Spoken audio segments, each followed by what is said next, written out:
여러분 안녕하세요. 오늘 우리가 살펴볼 데이터 리포트, 이거 정말 흥미롭습니다. 2026년 4월 28일 한국 주식시장에서 펼쳐진 그야말로 역사적인 그리고 굉장히 두 얼굴을 가졌던 하루에 대한 분석 자료를 가져왔는데요. 이 방대한 데이터를 쫙 압축해서 핵심만 바로 짚어보겠습니다. 준비되셨죠? 시작해볼게요. 6,700. 네, 코스피 지수가 공식적으로 이 엄청난 심리적 장벽을 뚫어버린 숫자입니다. 장중에 무려 6,712.73을 찍었단 말이죠.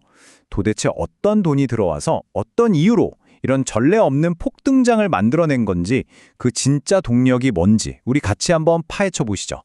오늘 분석할 네 가지 주요 흐름입니다.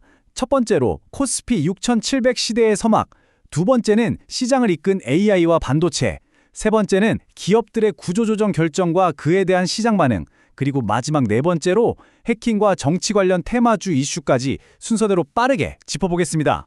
그럼 첫 번째, 코스피 6,700 시대의 서막입니다. 기관의 강력한 매수가 어떻게 이 사상 최고치를 만들어냈는지 거시적인 시장 흐름부터 쓱 한번 확인해 보겠습니다. 사실 이날 매수세를 주도한 건 완전히 기관이었습니다. 기관이 무려 4,740억 원, 진짜 어마어마한 자금을 쏟아부으면서 지수를 그냥 위로 확 끌어올렸거든요. 외국인하고 개인이 차익 실현하려고 합쳐서 한 4천억 원 이상을 던졌는데도 이 기관의 불도저 같은 매수세를 막기엔 역부족이었던 거죠. 게다가 중동 지역 긴장감이 어느 정도 안정세에 접어들면서 글로벌 시장의 공포심이 싹 가라앉은 것도 이 상승장에 아주 큰 역할을 했습니다. 자, 두 번째 파트입니다. AI와 반도체가 주도한 장세, 바로 이 펀더멘털 거인들의 움직임을 살펴보겠습니다. 이번 지수 폭등의 진짜 엔진들이었죠. 와, 이거 한번 보세요. 글로벌 AI 슈퍼사이클이라는 거대한 파도에 제일 완벽하게 올라탄 대장주죠. SK하이닉스의 엄청난 랠리입니다. 불과 며칠 전인 4월 23일만 해도 12만 2천 원대였는데 이날 장중에 무려 13만 2,800 원을 터치했습니다. 52주 신고가? 그야말로 가뿐하게 깨버리면서 폭등한 겁니다. 근데 이게 그냥 오른 게 아니에요. 완벽하게 실체가 있습니다. 다들 아시겠지만 바로 HBM, 고대역폭 메모리 덕분이죠. AI 서버를 구축하려면 이게 무조건 있어야 하잖아요. SK하이닉스가 엔비디아 같은 글로벌 빅테크들의 1차 핵심 공급사로 확고하게 자리 잡았단 말이죠. 이 폭발적인 수요가 지금 하이닉스의 이 어마어마한 몸값을 완벽하게 정당화해주는 가장 확실한 펀더멘탈 촉매제가 된 겁니다. 근데 여기서 참 재밌는 포인트가 하나 나옵니다. SK하이닉스는 AI 모멘텀을 제대로 타면서 장중 1.55%나 치솟았는데 경쟁사인 삼성전자는 오히려 0.89% 빠지면서 단기 조정을 받았거든요. 그러니까 코스피가 6,700을 뚫고 축포를 쏘는 와중에도 같은 반도체 동네 안에서 HBM 주도권에 따라 이렇게 희비가 엇갈리는 현상이 나타난 거죠. 참 흥미로운 디커플링입니다. 다음, 세 번째 파트, 기업들의 굵직한 결정과 거기에 반응하는 시장입니다. 큰 거시경제 흐름을 봤으니까 이제 개별 기업들의 전략적 선택이 시장에 어떤 즉각적인 파급력을 던졌는지 한번 들여다보죠. 하나솔루션 유상증자 이슈부터 볼까요? 원래 이 회사가 처음에 2조 4천억 원이라는 막대한 규모로 유상증자를 하겠다고 했었어요. 당연히 주주들 입장에선 내 주식가치 희석되는 거 아니야? 하면서 엄청난 공포감을 느꼈겠죠.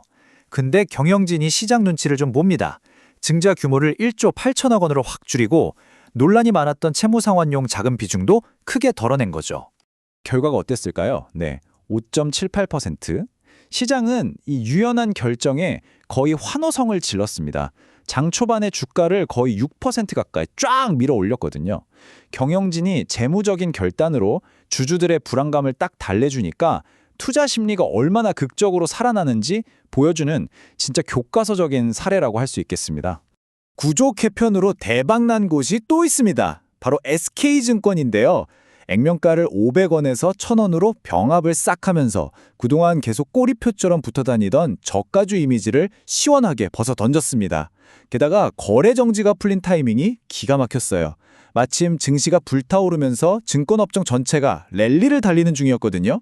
그 결과 무려 24% 넘게 수직 상승하면서 6,130원, 52주 신고가를 단숨에 갈아치웠습니다. 근데 주식시장이 늘 그렇게 해피엔딩만 있는 건 아니잖아요. ABL 바이오 같은 경우는 좀 뼈 아픕니다.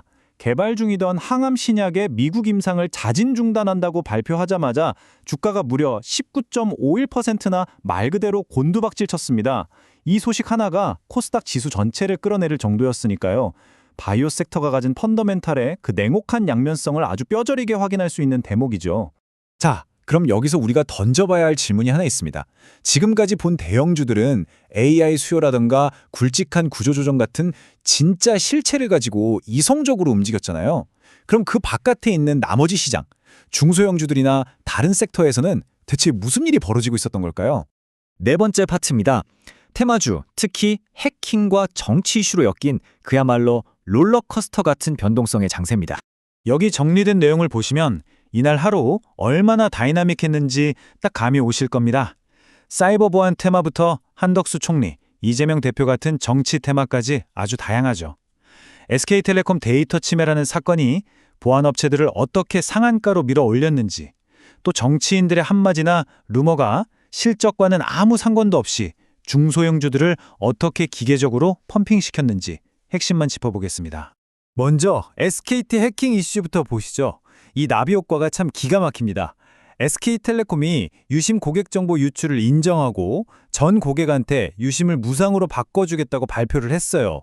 사실 이건 SKT 입장에선 악재잖아요. 근데 테마주 시장은 머리가 다르게 돌아갑니다. 아, 그럼 유심 제조사들은 주문 폭주하겠네?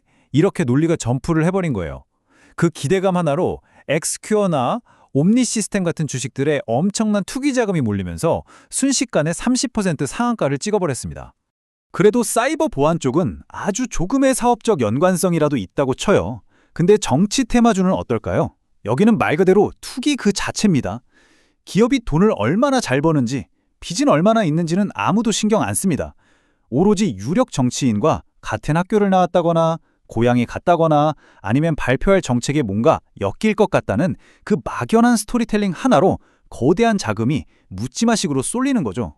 자본의 이런 기계적인 쏠림을 보면 정말 냉혹합니다.